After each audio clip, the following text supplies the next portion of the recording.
네, 어벤져 전략회의 7월 24일 수요일 순서 진행하겠습니다. 오늘은 박상수 변호사와 정혁진 변호사와 함께하겠습니다. 고맙습니다. 네, 안녕하십니까.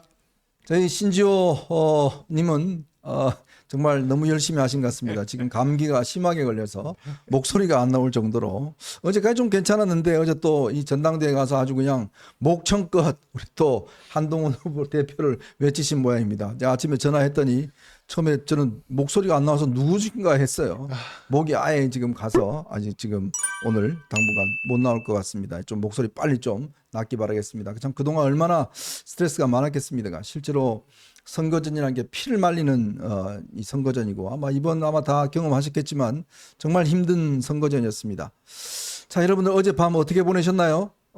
참 어제 오랜만에 참 제대로 잠을 잤다는 분도 계시고 또 많은 분들이 또 가슴 뿌듯했다라는 생각이 들고 참 여러분과 저희는 변함이 없었습니다. 저희들도 그렇고 여러분도 그렇고 반드시 우리는 1차에서 그냥 끝낼 것이다라는 믿음을 갖고 있었습니다. 그 믿음은 결국 많은 유권자들 우리 또 국민들과 당원들께서 이제 변해야 된다라는 생각들 그게 너무나 강하셨다는 것을 우리가 현장에서 많이 지켜봤지 않습니까? 거의 변함이 없었습니다. 근데 뭐 중간에 뭐 안 되니 많이 뭐 어쩌고저쩌고 했었는데 저희는 한 번도 흔들린 적이 없습니다.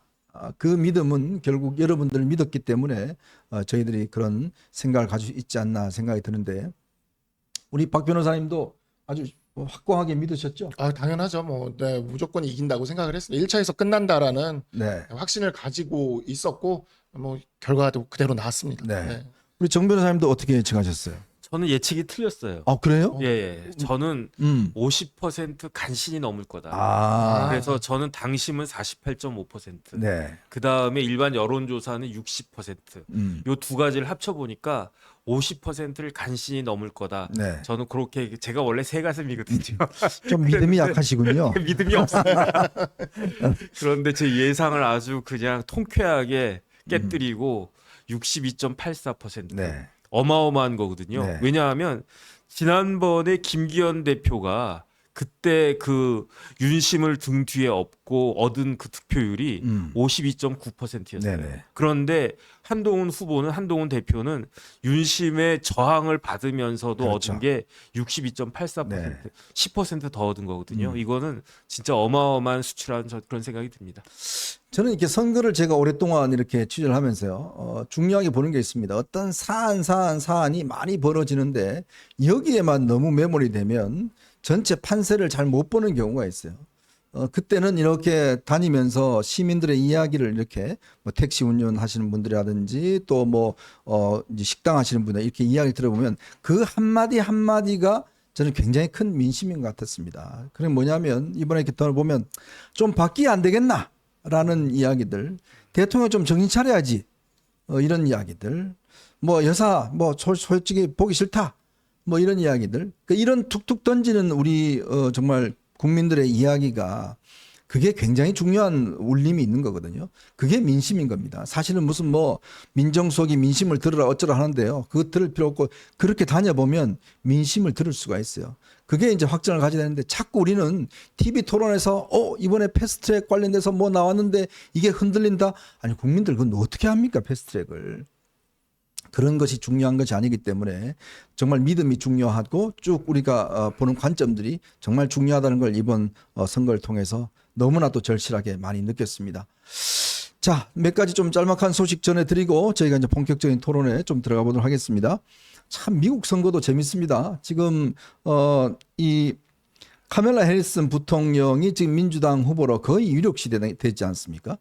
불과 어제까지만 하더라도요. 이게 지금 좀 뒤졌는데 오늘요. 이 해리스가 앞서는 여론조사가 나왔습니다. 처음으로 해리스가 지금 앞서는 해리스가 44%, 트럼프가 42% 이게 앞서는 조사가 나왔고요. 사상 처음으로요. 하루 만에 1,700억 원의 지금 기부금이 모였다 그럽니다. 우리로서는 우리 한동훈도 뭐 1억 5천만 원 모으는데 뭐 몇 분 걸렸지만 하루에 1,700억이 모였어요. 정말 미국은 이제 돈 선거인 것 같아요. 정치자금법에 네. 우리랑 좀 차이가 좀 있죠. 네. 그래서 이제 기업의 후원도 가능하고 음. 그다음에 또 하나 결정적인 슈퍼팩 같은 것이 가능하거든요. 네네. 네, 이런 측면들이 이제 미국에서는 그래서 얼마나 후원금을 모으느냐가 일종의 득표율과도 또 연결이 되는 그렇죠. 거고 그 후원금에 대한 것이 굉장히 저긴 한데 우리나라도 사실 제가 선거 한번 하면서 느낀 건데 네. 이제 정치자금법은 조금 풀어주는 게 좋지 않을까.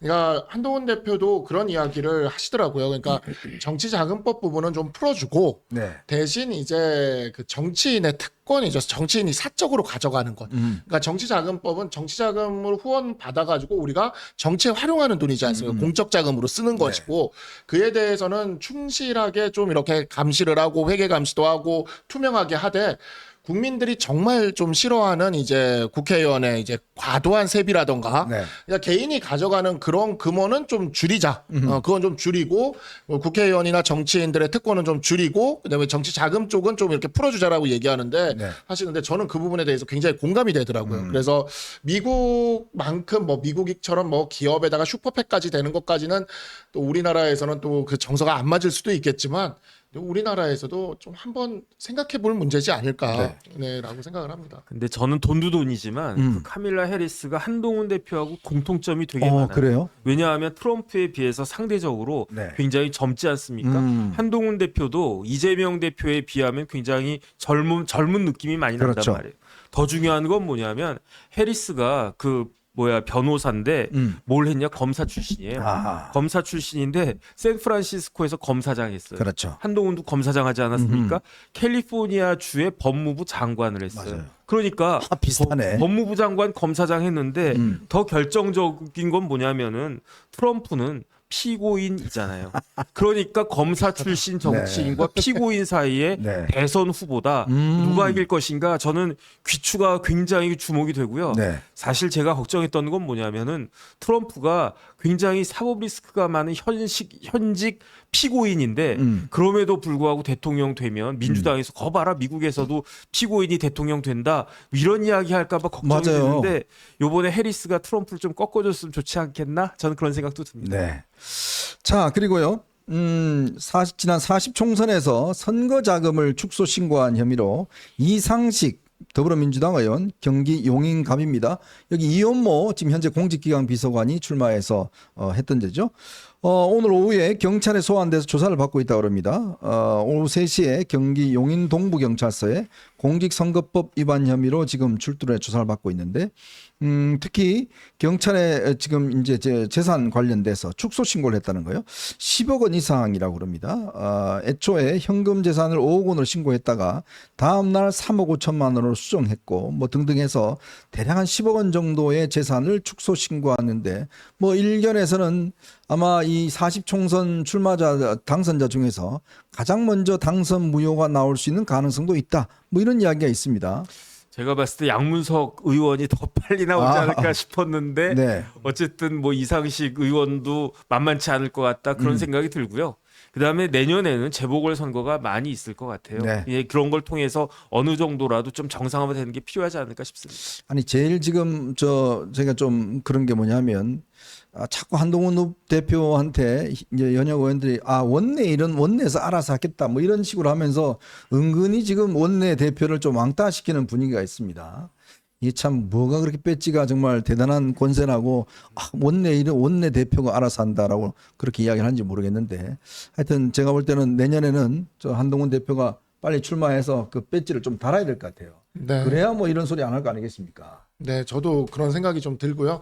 이게 그 원내라고 지금 이렇게 행세를 하는 게 저는 조금 선거 뛰었던 입장에서는 약간 좀 이해가 안 되는 측면이 아니 본인이 지금 그 비대위원장으로서 네. 배지를 달려고 했으면 얼마든지 달았을 거 아닙니까? 그렇죠. 근데 배지를 달 수도 있는 상황에서 그걸 내려놓고 선거운동에 전력을 하면서 가서 다 도와줬단 말이에요. 네. 근데 그렇게 도와준 사람들이 그렇게 많은 도움을 받아놓고 이제 와서 내가 배지가 있으니 하고 행세를 하는 모습이 야 이게 정치라는 걸 떠나서 인간의 도의상 이게 맞는 건가? 네. 그러니까 그래 놓고는 이제 누가 누구한테 배신자라고 하는 건가? 저는 이번 전당대회를 보면서 이 딱 사자성어 하나가 떠오르더라고요. 적반하장.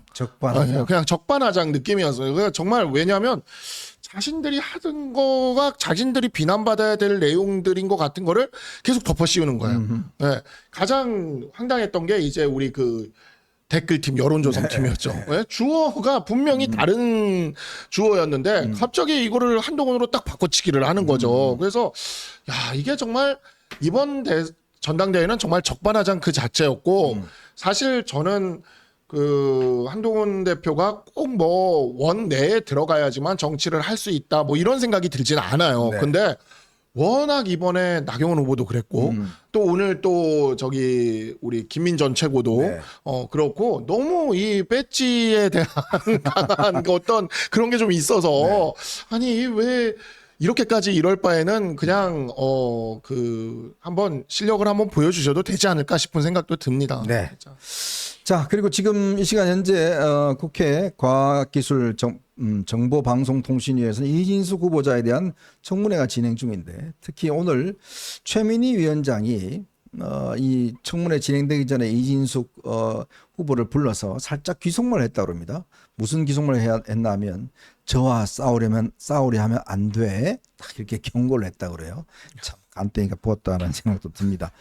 자, 오늘 여러분들과 함께요. 저희가 세 가지 주제를 가지고 좀 이야기를 해볼까 합니다. 어제 전당대회 결과 오늘 한번 좀 차분하게 분석을 해보도록 하겠습니다.